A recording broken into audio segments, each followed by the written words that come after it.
Hello everyone, this is Siddharth Saha, a student of IIM Trichy. And my topic for the day is the Indian economic crisis of 1991. So it had its roots in 1985 when India started having a balance of payment problems as imports swelled, leaving the country in a twin deficit.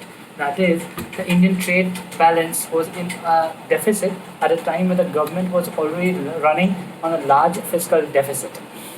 If I may just look through the points that I have made for this topic, by the 1990, in the run up to the Gulf War, the situation became so serious that the Indian foreign exchange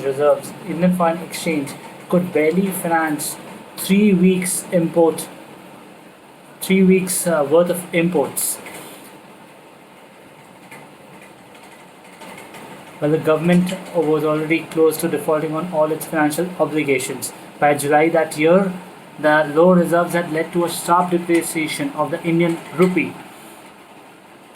which in turn had increased its twin deficit problem.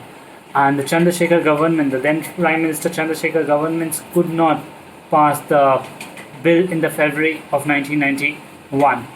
And at a crucial time when Modi had already downgraded India, and the not passing of this bill further downgraded India in its rankings, and the global credit rating agencies also downgraded India, increasing the problems for the country and not allowing us even to have short-term to even get short-term loans, and the government was in no position to make any commitment towards any economic reforms.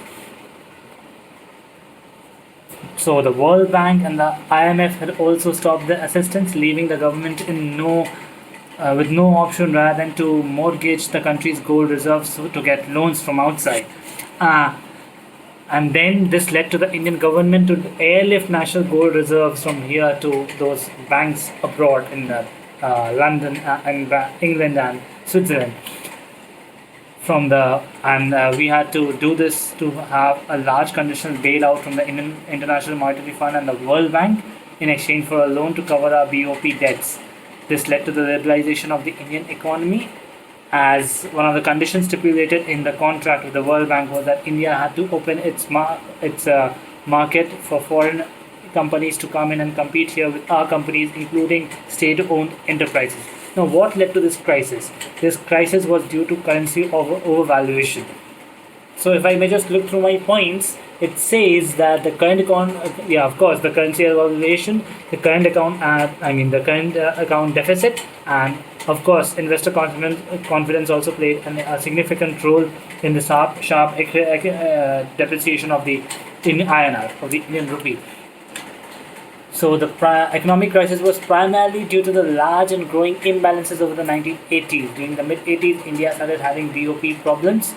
Precipitated by the Gulf War, India's oil imports bills swelled, the exports slumped, then the credits dried up, and the investors had taken out their money. Large fiscal deficits over time had a spillover effect on the trade deficit, culminating in an external payment crisis. By the end of 1980s, India was in a serious economic trouble. The gross fiscal deficit of the government, center and states combined, was 9.19% of the GDP in 1981 to around 10.4% in 1985-86 to over 12.7% in 1990 to 1991. For the center alone, the gross fiscal deficit was 6.1% in 1980-81 to 8.3% in 1985-86 to 8.4% in 1990-91.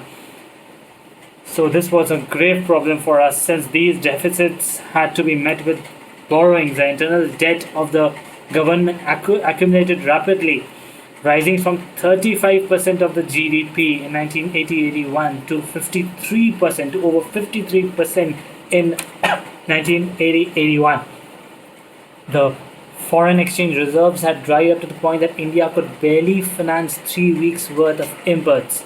It was only about $1.2 billion in January 1991 and it slumped to half of it by June 1991. Sorry. The government of India's immediate response was to secure an emergency loan of $2.2 billion from the IMF by pledging 67% of India's gold reserves as collateral security. Now, something very interesting happened when these golds were about to be airlifted and they were being taken on a truck. The tires of the truck burst and it created a commotion in the streets, leaving behind a panic for the people who were managing that amount of gold in the roads of India. Now, then the RBI had to airlift 47 tons of India's gold to the Bank of England and 20 tons of India's gold to the Union Bank of Switzerland. After on learning of these, there was a huge outcry in India from the people, from the opposition party, and the Chandrasekhar government fell after authorizing this airlift. The move helped tide over the BOP crisis and kick-started the economic reforms of the then Prime Minister Narasimha Rao and his Finance Minister Dr. Manmohan Singh.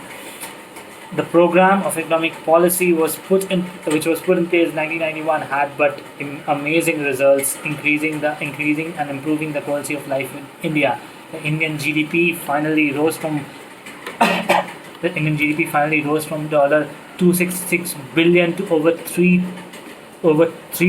trillion in 2019. Even the purchasing power parity in India rose from $1 trillion in 1991 to over $12 trillion in 2017. For both the figures, it is a 1100% rise. Thank you so much.